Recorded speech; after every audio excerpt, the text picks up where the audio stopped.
And welcome back, ladies and gentlemen. It is No Cap Space WBB. We are live in the immediate post game as UConn utterly dominates Iowa. And I guess we'll start with all the particulars and then we'll get into the show. Greer and Gonga, Andrew Hobner with you. We are brought to you in part by our friends at Home Field. Use code NOCAP15 to get 15% off your first purchase. Great for the holidays. Home Field's got some wonderful stuff, especially in the college basketball world. Also, be sure to check out subscribing here on our YouTube channel. Just $2.99 a month gets you all the super chats, access to our Discord community, and a separate set of member videos that we are going to have a little bit later this coming year in 2026. And also check out our website, newsletter, all of our big community stuff at nocapspacewbb.com. Greer, this was a dominant win for the UConn Huskies. I mean, I don't know what else to say other than I was pouring some cold water on Sarah Strong during last week's pod, talking about the Player of the Year ladder and how many opportunities is she going to get to show us and build the narrative of Player of the Year. And lo and behold, Sarah Strong does it. I'm here to eat my words, Greer, and it's time for your UConn victory lap. I mean, to be clear, I never thought it wasn't hers. Like, even through your diatribe last week, she had a stomach bug in LA. You know what I mean? Mm-hmm. Somebody in LA delivered a terrible pizza, and that's what happened, but stars bounce back. Some do it game to game. Some are able to do it in the second half, like today, what we saw with Azzi, right? Mm-hmm. But as far as I'm concerned, that trophy, the Wade trophy, the Wooden trophy, and whichever other year-end accolades, they belong in stores. I think we're very much seeing shades of like teams of that 1-2 punch, kind of reminiscent of like Maya and Tina. That's the one that comes to mind, like mostly because it's like big and guard, who have equal cases for Player of the Year kind of awards. And we'll just see where it ends up landing, right? Sarah's going to do a lot of other things in the box score to like help her case. But again, AZ shooting the blistering field goal percentage numbers that she is, and free throw for that matter. She's putting together what might ultimately end up being one of the most historic scoring seasons that we'll ever see for somebody at this level, right? So yeah, I didn't believe that last week anyway. So I'm happy to say that never wrong, just early. Man, it has been pretty remarkable to see how good this UConn team has been so far. We knew how deep they were. We knew how excellent they were, especially in the front court, adding Sarah Williams, bringing on having Sarah Strong already there. Sarah Strong, by the way, 23 points on 10 of 18 shooting, 7 rebounds, 4 assists, 6 steals, 1 turnover. Just an utterly preposterous line.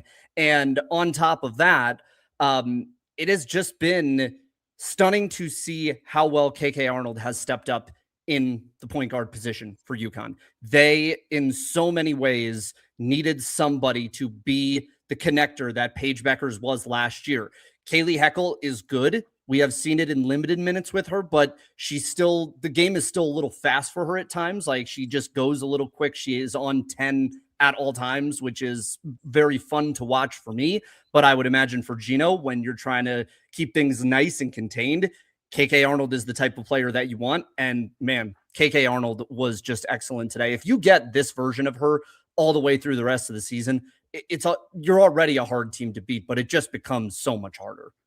Yeah, I think for KK, this is a player who basically started her freshman year because of injury, right? So was able to gain a ton of experience then. Last year, we know she came off the bench. Her and Ashlyn Shade came off the bench last year for this team, but still got a ton of minutes. And then this year was like the point guard spot was hers for the taking. And like could have easily kind of questioned like her place on this team with the addition of Kaylee Heckel, right, in the off season. But no, she's like taking it by the horns. has one of the best assist to turnover ratios of any point guard in the country. And UConn, like on offense anyway, that is what they have always prided themselves on, is like their ability to share the ball and their ability to make shots in the half court and score off the assist, right? And not a lot of ISO ball. And, you saw that again today. Defensively, she's been a disruptor, but I thought the job that she did on Chit Chat today, the point guard for Iowa, Chit Chat Wright, was incredible, right? We've seen Iowa. This is a one-loss team coming into today's game. Chit Chat has been amazing for them, transferring in from Georgia Tech, was it? Yes. Yeah, transferring in from Georgia Tech is the catalyst for this Iowa Hawkeyes team. And they went on one offensive run today, and that was by and large to the job that KK did on Chit Chat. It was really impressive to see what they were able to do on her, and also the big-to-big combo of Hannah Stolke and Ava Hayden. I think Jen Jensen's got something there with that double big lineup at Iowa. I just don't know that they have the depth behind them to keep it going when one or both is off the floor. And you started to see that really in the second and third quarter when UConn started to run away. Hayden gets on the bench with a couple of fouls. And really, once that lack of balance kind of starts showing itself and UConn's able to take advantage of you with their depth, it's more or less over at that point. But I think Iowa, to me, is a fun Sweet 16 caliber team. I mean, they hung in, they fought, they scrapped. Obviously, the avalanche was just too much at the end, but I like the Hayden-Stolke combo. I think Stolke's just played out of position for somebody like for where she's going to be at the next level. This is not the position for her. I see her as someone that is more of like a 3-4 stretch, can play the wing in the WNBA. It's just really about whether or not she can develop an outside shot, but she's never needed to do that at Iowa. So that is kind of tough because you feel like she's not developing the way you want her to. But I think really since her freshman year, she's played out of position, in certain ways. It's just whatever is best for the team. With Caitlin Clark, it was being a rim runner, track star up and down the floor. Now it's being more of like a traditional back to basket big. I think there's a final evolution for her that can come at some point. But I can't get by how few teams there seem to be in women's college basketball that can play with this UConn squad. I mean, this is one of those teams where we have to talk about them, as a juggernaut. And I don't know. I mean, is UConn like the UConn of old? Is that back here, Greer? Maybe not the 4 straight national championships with Breanna Stewart at the helm, but this kind of idea where the way that there's been an inevitability for South Carolina over the last 2-3 years, I feel like UConn's kind of pulling that aura back to themselves as well. And now we have more than one team with that feeling of inevitability. Do you think, Greer, that we're back to that place with UConn? Not quite. I think we're seeing the building blocks, but I just don't think people remember. It's so far now, and the coverage of the women's game was so different then. I don't even think that we knew what we were seeing back then with those UConn teams that would just like run everybody out the gym. Yeah. So I don't think we're there yet. Behind, like, with the effort that Azzi and Sarah are going to give you every night, I think we could get close. I think they could get close.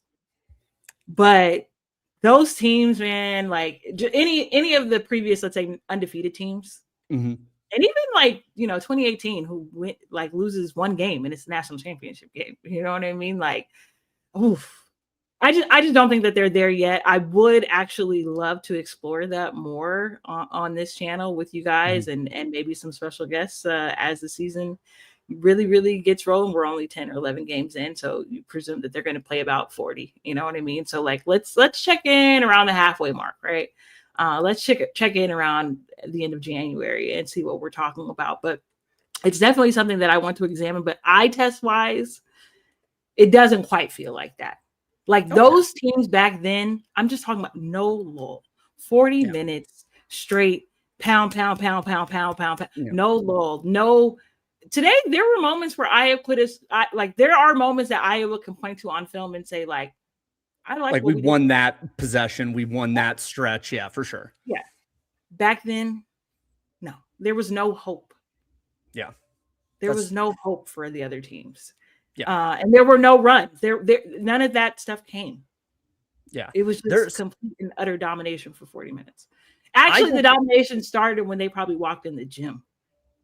Back then.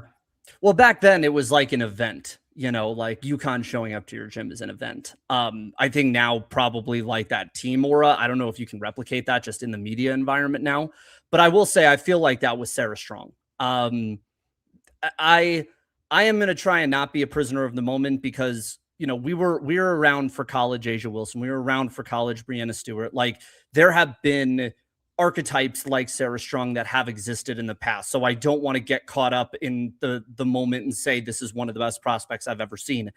But that's the problem is, like, she's so complete already.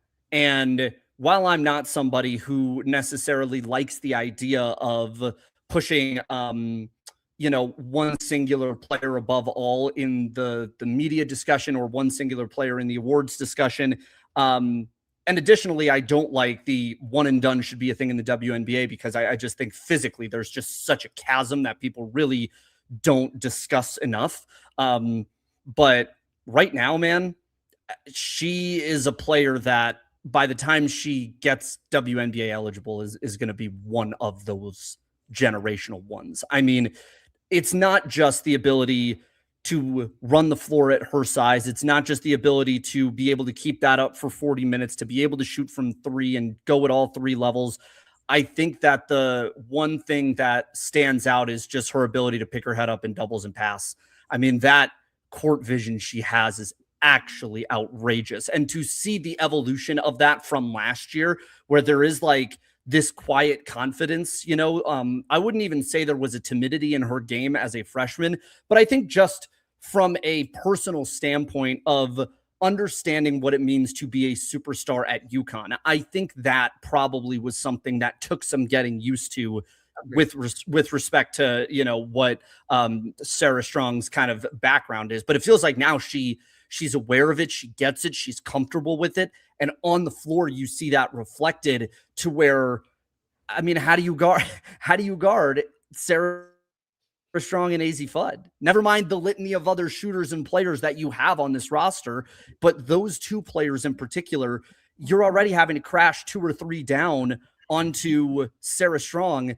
And what are you going to do? Try and have one person chasing Azzi around the floor, and what, one guaranteed 5-star recruit of a shooter is going to be bound to be open? I mean, the only way to compete with this team is you need a big who can guard her one-on-one. And 3 teams maybe have that in America at most.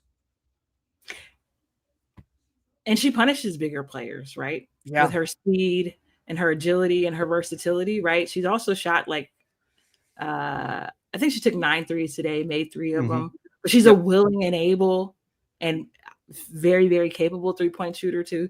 There isn't I would love to see one of those hot zone shooting charts to figure out like where are her weak spots on the court. Because just like eye test, I don't feel like there are any places. Yeah, it's right. Everybody has places like where I like to shoot it for sure, but she is capable to hurt you from every single place in the half court, even the full court, even transition. Right, we've seen her not necessarily today as much, but we've seen her be just a terror in transition too. Yep. The decision making again, like coming off a game last week where she had 6 turnovers, right, against DePaul or who do they play in the middle of the week? 6 turnovers, like that is the most turnovers she's had in like probably like all of last season or something. You know what I mean? Like, yeah, it's just incredibly rare. She's very, very under control and poised typically with the basketball. So coming back today and absolutely just shredding the Iowa defense in a number of ways. Her versatility, they ran a little like package on her being like the Nicole Jokic of the women's game. And yeah, I just think defensively, she does things that he does not do. But offensively, just like her command and knowing where I saw her, pointing to where players should be, right, on offense and their offensive sets. She knows where everybody's job is and where the next pass should go. Yeah. You don't even necessarily have to be there yet. Totally. I am really interested to see how teams decide to defend her the rest of the way. What do you plan on doing with a second big? What do you plan on doing if you want to go high-low and throw a guard on her? Like, there's limited options you have because there's only so many people talented enough to be able to handle her. And that's the thing that I think as we get further down the line with UConn, there's going to be less challenges for it. It is a bummer that of all the years to not get UConn South Carolina, like this is the year to not get UConn South Carolina. And UConn UCLA at this juncture would have been fun too. I mean, this is the issue though with, whatever it is, Greer, like you can only play the teams in front of you. You can only play the people on your schedule, and you're in the Big East, and the Big East, frankly, just hasn't pulled its own weight, and that's the thing that I do feel for Gino, because that is inherently out of UConn's control, is whether or not the people in your conference are able to pick themselves up and be consistently good programs. Because when you think about the Big East, yes, a lot of them are not making football money and reallocating some of that stuff. But the issue that I have is an ability to build their programs in a way that at least makes things competitive. Seton Hall should be a competitive team. Marquette should be a competitive team. It shouldn't just be on Creighton every single year to be the program that has to try and match UConn as best they can. That to me is the issue. In a year like this, I think the Big East conversations are just massively overblown, because I've seen Big East teams run Big 12 teams off the court this year. That's valid. I just think that the P4, I think this is especially with the NIL conversation, Marquette is the only team out of 300 some odd D1 teams who are returning every single one of their players this year. It was Marquette that UConn played this year, to be clear, also, by the way. Yeah. Not DePaul. Marquette is the only. They did play DePaul. It was just a week before they played Marquette. Sorry. It was DePaul, USC, Marquette. Yes. Yeah. Okay. Marquette, again, is the only team this year that returned every single player that they had a year ago. So with the advent of the NIL and like where it's going, what I think you're going to see is, again, the haves and have-nots, the teams who can field and like essentially create a market for their players to take advantage of NIL, and teams that do not. So yeah, I know that UConn isn't playing against, in the Big Ten, but like those low teams in the Big Ten aren't competitive with the top teams in their conference either. Yeah. Yeah. Same goes for the SEC, right? Kelly Harper is over. So sorry, let me not even do that. But you get what I'm there's just teams that are just, they don't matter, and it doesn't matter what conference they're in.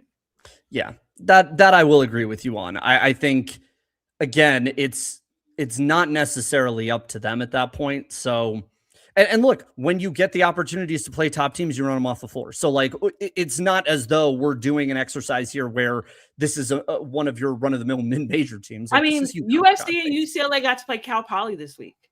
Yeah. There's somebody's going to play later today. And the team that they're going against is 0-9. Oh, is it Long Beach State? It's Long Beach State and UCLA. That's right. Yeah. Yeah. Like, I get, and Long Beach State plays in the Big West or the WAC or whatever it is. But like this idea or notion that UConn is the only team out there scheduling a bunch of bums is just simply not true. Yeah. No, I think that's completely valid. And no, that's not even a conference game for UCLA. That's a non-con game. Yeah. I will say this. I don't think UConn has to adopt a South Dakota State strategy in order to make people believe that they are good come the end of the season, or that they are battle tested coming into the end of the season. I mean, at this point, UConn has kind of earned the benefit of the doubt on that, I think, from the last 2 decades of how they played. So I can understand the argument for, They've teams being more seasoned so far this year. Yeah, like that, and their schedule hasn't exactly been cupcakes. I mean, that Louisville win has aged very, very well. And let's actually, let's pivot over to that real quick. And for those of you that want to get your message up on the screen, super chat, and we will put it up. So if you have a question you want to lob to us, we will respond to the super chats. And also, if you want to be a full member, we also have a Discord server too that you can join as well. So keep that in mind. Greer, Louisville, Jeff Walz, our boy Heisenberg has gotten away with it yet again. I am Jesse Pinkman screaming at Hank saying he can't keep getting away with it. And somehow Jeff Walz has gotten away with it again. The Grand Caper. I love this Louisville team so much. They beat Tennessee today. This is really one of the biggest statement wins that Louisville has had so far this season.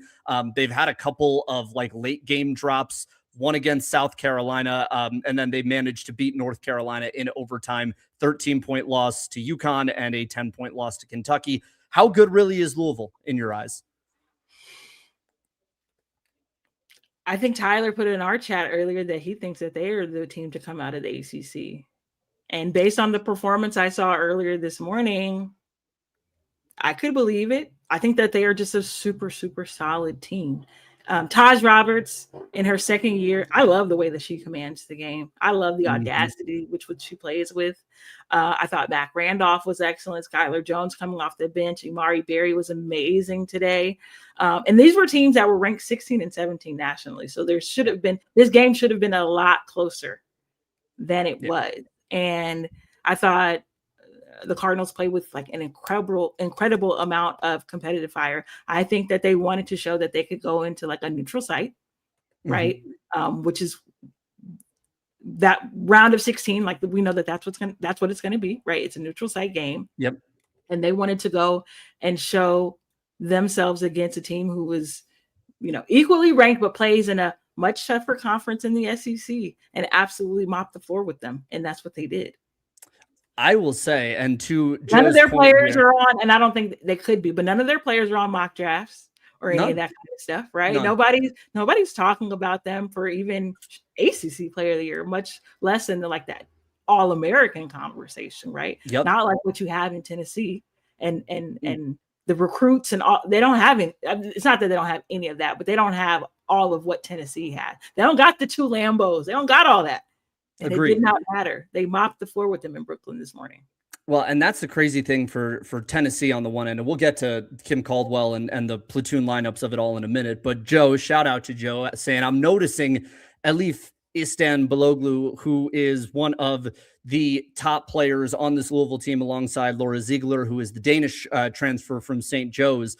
Elif is, to me, the quintessential Louisville player, the quintessential Louisville big, the Olivia Cochran of this team, where she's going to average 8 and 6 every game. And it's not going to jump out at the page, and you're not going to be 8 and 6. That's not important to an outcome, but all of the rebounds and all of the shots she takes come at critical points in the game. And they just feel very important on certain, in certain places and certain game flows. And to me, I also think it's kind of cool, the uniqueness of this being a national team coach and national team player playing in college basketball on the same roster. I'll be honest, I don't think that's ever occurred before. Past Canadian coaches, I don't think have been from Team. I mean, I guess you'd have Pat or Gino. No, I don't even know if Pat or Gino would be pulling college kids straight out. Yeah, it's just, it's unique. It's just a very unique thing and something new that we're starting to get, because we're starting to get a lot more international players with legit professional league experience that are coming over to play in the college game now. So yeah, I love it from Elif here. And then shout outs to 2 Champagnes. Blanca is being developed the way Janiah Barker should be. Okay, I want to talk about both players here. Let's start with Blanca Quinones, who is the Ecuadorian big freshman in UConn, who to me is she feels next up in that respect. What is the secret here? What have you liked out of Blanca early that, you feel Everything. confident she's jumping in? Yeah, like Everything. give me the plug. Everything. Give me the plug.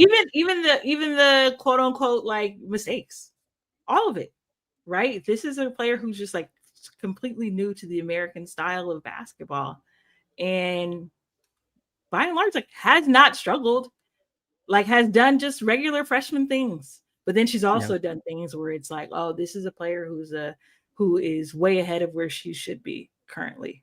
And obviously, I think that comes from like the pro experience that she had in Italy, being 15 or 14 and playing on the Ecuadorian national team. But there is very little that I have seen where it's like, oh, don't do that. Don't do that. Yeah. You know what I mean? Playing on a UConn team, obviously, just the magnifying glass is like just bigger, right? It's just bigger, but she's been one of the best freshmen in the country. I do very much think she's next up, right? I thought we haven't even seen it yet, the way I think Gina would really, really like, of like her and Sarah just absolutely just terrorizing opposing teams, like with their 1-2 punch. I don't even think it's happened yet, but they just have a unique skill sets, but they're also their bodies, right? We're talking about players who are, I think she's taller than Sarah Strong too, by the way. I think she's listed as 6'2". I think she's bigger than that.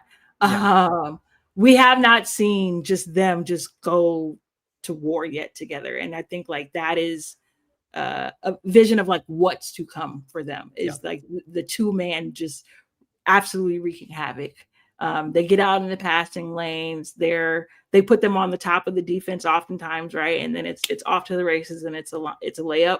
I think they turned Iowa over up like maybe 26 or 27 times today in the Big East, where I think Blanca's going to get even more minutes. I think they can do that even more. It's interesting because I think the Blanca-Sarah tandem is kind of being previewed right now in Sarah and Sarah. And while Sarah Williams, like we haven't seen the breakout game just yet, like that combination is there, and it feels like it's building for the future into Blanca-Sarah in the long term. And I'll add this with two champagne. Shout out for the super chat. Barker's draft stock is being tanked by Tennessee's style of play, which is 1v1, then bailout, pass to a teammate, or turnover or foul. So I have wanted to talk about Janiah Barker because, Greer, you and I had in our No Cap Space group chat that this was just, it's not looking good. And this is school 3. And at some point, it can't be everybody else and everything else. Where do you stand on this? Is this an issue of system? Because it just, to me, it doesn't look good when you have it doesn't look good when you're doing Euro step airball layups. It just doesn't, it doesn't look good when you're just head down going to the basket. And, I don't think this team, this Tennessee team, like I think in order for this to work, they need a pure point guard, and Paldo could be that at some point, but she's just not that yet. She's just too young. I don't know. I mean, is this it for Janiah Barker? Because I'm not. Well, I never really agreed with the draft stock standing in the first place. Because again, to your point, this is the third school. A&M never won anything. She was a part of a UCLA team last year who obviously made it to the Final Four, and obviously was dominated by UConn as well. Transferred out, went to, and much was made about like I would say unofficially whispering like the bigs that UCLA kept and are continuing to run with this year versus letting Barker go back to the SEC, right, and Tennessee and do her thing there. I also think like the intangibles of it all, like you don't have to be a 18 point per game scorer efficiently and all of the things I think to get really, really cool, like really good draft consideration. But even the intangibles, I just don't see them. I don't see that diving on the floor for a loose ball. I don't see to your point, this is a super young Tennessee team. I don't see, actually, I think they have a really good mix of youth and experience, but I don't see the corralling of the troops, right? And saying like, let's get our heads in this. Let's do X, Y, and Z. Let's dominate this 5 minutes of the court. I don't see all of those things. I see an exceptionally talented athlete, and that's about it. Yeah. I think that's kind of the tough thing for me, is that at some point there needs to be more.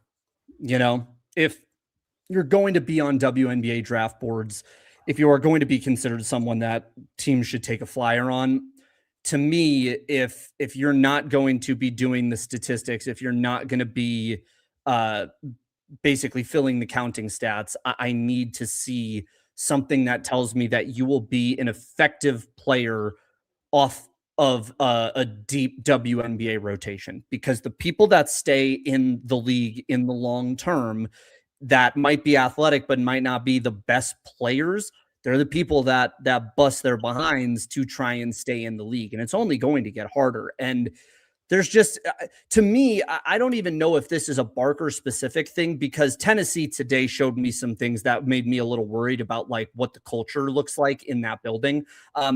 Look, this has been already an extremely hard year for Tennessee and Kim Caldwell. I mean, this is a coach in her young 30s who had to deal with, the back-to-back, arrests of Ruby Whitehorn, and had to figure out how to effectively navigate it. And to me, there were no good answers in that situation, right? I mean, what had happened, I don't know if you could justify keeping Whitehorn on the team, but also I can see the argument that it was a little too callous to just cut her loose immediately, and not try and do some type of year-long suspension and give her the guardrails for some rehabilitation in her behavior. But I think that, I'm not going to go the distance and say like the control of the locker room has been lost, but this feels like a team much like those that really exist on pace and perimeter shooting. When it's going good, it's going good.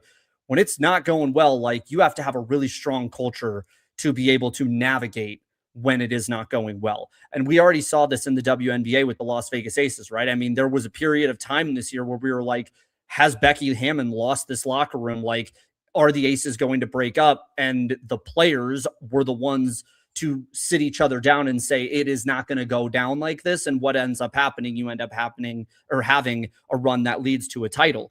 I'm not saying like if Tennessee gets it right, all of a sudden they're a contender for a championship, but I think you need to start showing me that there's some type of cohesion in this locker room, because you can't keep getting beat in bad ways like this, and not showing the consistency in effort, play in and play out. And I know that's hard. The hockey, Kim did like a substitution, and they do like the platoon subs, 4 or 5 subs at a time. The last time she did it, they looked like they didn't even want to come in the game anymore. And that, I mean? And to your point, like the culture, right? Like you got a lot of talented people. We know that they are, I don't even like to count people's pockets like that, but like, we know like NIL is booming in Knoxville. Yeah. They got bags in Knoxville. But like, what about the basketball? Yeah. What about the basketball? Like, that still needs to be the foundation. It feels a lot like what's happening at USC right now, to be honest with you. The systems are different, and it's leading to different types of bad aesthetic, but it is kind of giving you the same result of good, not great. And I think Kim Caldwell is about to face her first real challenge at this program in the same way that Lindsey Gottlieb is facing it at USC right now, which is, you have your system and your system can win you games, but it's kind of getting exposed at the top level. So how do you adjust to that? How do you rebuild that? How do you fix that so you are able to incorporate the best of your system with the best of other things in order to make sure your team is, successful, maximally successful. I think UConn dealt with that. I think Gino, I think Gino's had to adjust. Like, I think he had a period there, like from 20 coach, to 23. Yeah. But I think like he does it well. Dawn does it well. Like, those two coaches especially are the ones, I think, in my opinion, where what they learn year to year is much more obvious, I guess, than it is others, because the margins are so thin. I think this is one of those years for USC and Tennessee both, where what is wrong here is obvious to us. So how are you going to fix the thing that we think is obvious? Because if we think it's obvious, it should be like smacking you in the face if you are a basketball mind in that building. And usually when that kind of thing happens and coaches don't fix it, it's indicative of a degree of like pride or rigidity within how you want to run your program and your system. And I think Kim Caldwell up to this point has had a system that I think is relatively rigid. Now I want to see if you can build that system out that is fun when it's going, but with the fluidity of and the humility, frankly, of being able to like take off the reins and be able to say, all right, we're going to do it slightly different than the way that we normally do. Yeah. And I think like going back to your point about Gottlieb and versus Caldwell and the challenges that they're facing this year, like at the end of the day, Gottlieb's going to be able to fall back on the fact that we do not have Juju Watkins. Yeah, true. Right. We do not have Juju Watkins. They still attract top talent, right? Jazzy Davidson, when it was all said and done, was still the number one player coming out of high school, and she's playing for you. And she's playing well. She's playing well. Second, they're still attracting top transfers. You know, Cara Dunn and London Jones did the treacherous thing by going cross town and deciding to play for USC. Like, that's not nothing. Yeah. They're getting Sanaya Fagan coming in from Spire Academy next year. So it's not nothing. Whereas Tennessee, obviously we know that they've put a lot of like resources behind what they're doing, but it also doesn't feel like there is any cohesion being built. Yes. And I think and I think that's the issue when it is when it's considered a bridge year. I think that's when your culture needs to shine, you know, is when, I think everybody knows or understands that when your best player is not on the floor, like it's a transitionary season. And I think UConn is, to me, the gold standard of that. And South Carolina too, at this point, with now, what they were able to do last year with Don Staley and this year too. Now. Yeah. Like they show you their quality. And, there was a lot of flack that was given to Gino before this most recent title run, because it's like, oh, it's been 8 or so years since you've won a title, 9 years. But when you go actually into the records, they weren't getting they weren't getting knocked out early. Like 8 years out of 9, they were in the Final Four, and that's kind of what it was with South Carolina last year too, where it's like, Ashlyn Watkins is out for the year and you've got all of this change, and Mylesia Fulwiley is not kind of where you want her to be, and vice versa. She doesn't think Dawn's doing the right thing for her from a play perspective. And, and yet you're in the national championship game. And this year, even with all of the injuries that South Carolina has had, South Carolina has only lost to number 2 Texas by 2. And to me is still one of the contender teams to make it in the Final Four. I think if you are Tennessee, if you are USC, I think Baylor fits into this category as well, because they're going to have to navigate this year without Talia Scott in a season where I think they were ready to push all the chips in. How your team manages those types of setbacks are things that are indicative of your program-wide culture. And for Tennessee right now, I think in year 2, it's too early to say whether or not it is a good or bad culture. But I think some of the things I'm seeing are like, they're icks, like they're red flags a little bit, where it's like, I'm not really sure if this is indicative of something bad, but it doesn't feel like it's indicative of something good. Yeah. Yeah, I think with we're in the Hunger Games times too of women's basketball. It wouldn't shock me. Like, I also think Gino's 41, that shit is over with. That ship is sailed. That's never happening again, right? Yeah. But even you look at somebody like Dawn and having been at South Carolina since 07 or 08, that feels like a thing that's going to be incredibly rare as well. Coming up here. When you have, real budgets, real resources being put into these teams, like hiring Kim Caldwell was risky. Yeah.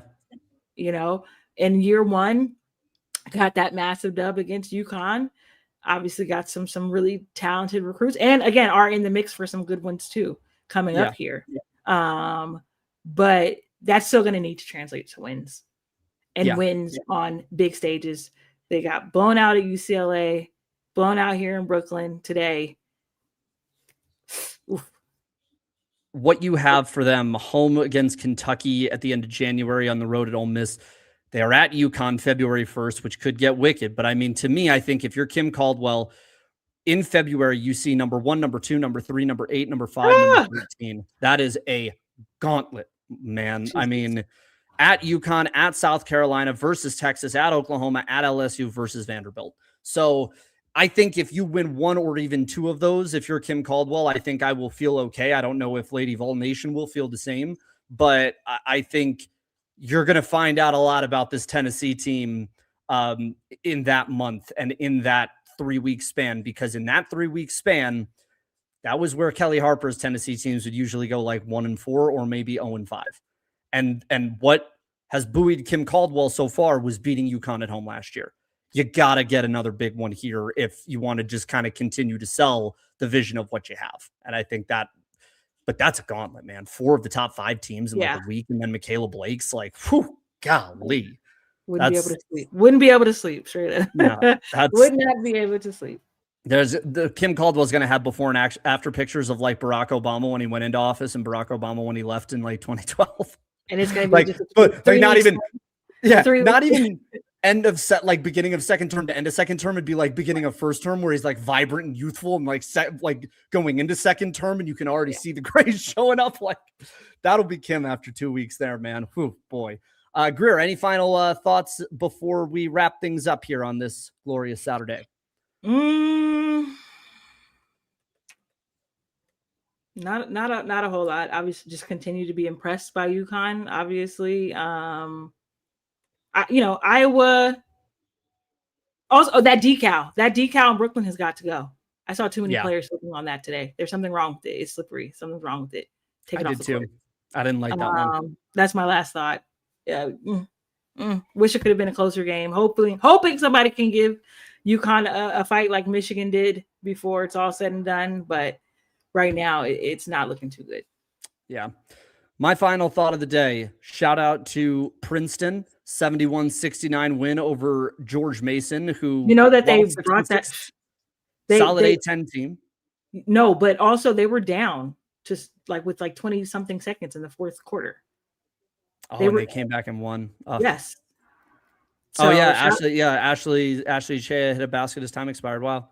Well, Princeton, man, look, if any mid-major is going to make a Sweet 16 this year, like Princeton, you got to watch out for Princeton. I mean, 11-1 on the season, not a great, a bit of a sizable loss to Maryland, but, has beaten a share of decent mid-tier Power 5 teams, has beaten a lot of the cream of the crop of the mid-majors so far, and going into Ivy League play, I mean, they might be fun. Carla Berube is an amazing coach, and I always enjoy watching her. Also, a shout out to Stanford getting that win on Friday night against Washington. That is a big one for the Cardinal, for Kate Pay, and that program getting on the right track. So shout out to Stanford. Imagine that being a big dub for Stanford women's basketball. Man, Look, they're on their way back, man. They are on their way back. Amazingly, actually, I'll spend 1 minute on this real quick.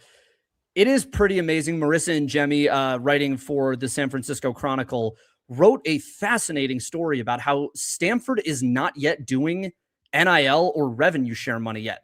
They are still adhering to the Stanford degree and the riches it will get you on the other side. And I'm curious your thoughts on this, because like this is very insular Stanford culture, right? Like this is like Stanford to an absolute T. And also kind of a reason that Stanford did burn some players in the transfer portal right at the start of NIL was their adherence to not doing it. It feels like, and the article, which I recommend everyone read, Marissa is great and one of the best Bay Area reporters for women's basketball, college and pro. She does the Valkyries as well. Had mentioned that the rev share payments were going to start, next season, I believe. But I just find it remarkable that the brand of Stanford is strong enough to overcome that by getting top 50 players like Laura Samfai, who's been amazing, Alex Eschmeyer, maintaining players like Nunu Agara. I mean, I'm stunned that is actually a situation, and I am stunned Stanford has the players to be able to pull off games and wins like this, basically running a program that is 5 years behind what the current college environment is. I respect it.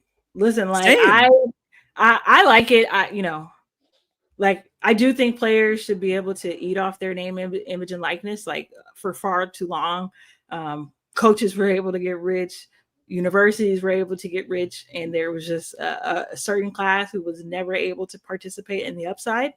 And I do think that was wrong, flat out. Yeah. And I also do think that the notion of like, well, we're giving you a free education where it's like 5 majors that you can choose from. You're never putting in the same amount of work in your academics as you are in your athletics. So like, even I've just always hated that notion, but I do appreciate that there does seem to be some respect for like academia and like reputation of a school. Whereas like, we're in the anti-intellectual period, right? Of life in this country. Funded by Stanford alums, mind you. which is it's also weird part of all of it. Yeah, which is also weird because we know that like in terms of tech founders and all of the things, like a lot of them come from Stanford, right? Or dropped out, whatever it is. Some graduate, some drop out or whatever. So it is funny, but it's probably something that you are only able to do because you are in Silicon Valley. Yeah, I would agree. If this was a team, if this was Oregon State doing that, like, or Oregon doing, no chance. You know what I mean? No. Like it's literally because of the geography and the and then obviously the pedigree of players that they put out into the world too, who I think obviously do things beyond the basketball court too, right? Yeah. The farm, yeah, they produce a lot of our best and brightest, right or wrong, right or wrong, but they are right. We cannot deny that. But I respect it. I respect it. I like when families and everybody's on board and they know what it is. Nobody's signing on the dotted line and they're not like fully informed about what's about to transpire. Yeah.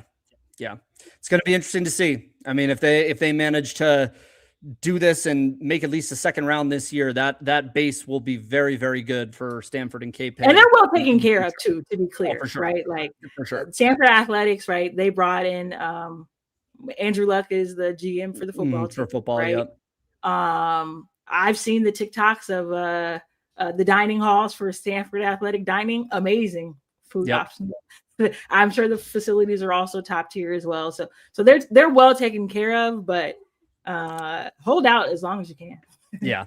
Well, it's going to be interesting to see with Stanford Athletic Director John Donahoe, who is the former disgraced head of Nike. And keep an eye on that, I guess, is what I will say for now into the future. My battery is telling me it's time to leave. So it is indeed time to wrap this thing up. She's Greer. I'm Andrew. This has been No Cap Space WBB. As always, you can find us at nocapspacewbb.com. Subscribe to the newsletter. Currently doing a holiday special, $5 a month or $60 a year for a subscription to all of our content and our Discord community. If you want just the videos, you can go $2.99 on YouTube per month. It's all of our members-only videos, including access to our mailbags, our live watch-alongs, and our Discord community. We got some great stuff coming up as well in 2026 that we are very excited to share with all of you. And find us on socials, TikTok, Twitter, Blue Sky, Facebook, Instagram, Threads, wherever you get it. We have got it. And make sure to like and subscribe here on YouTube. Tell a friend to tell a friend, because we are on the hunt for 6,000 subscribers. That's all the time we have. And we will see y'all after the next game very, very soon.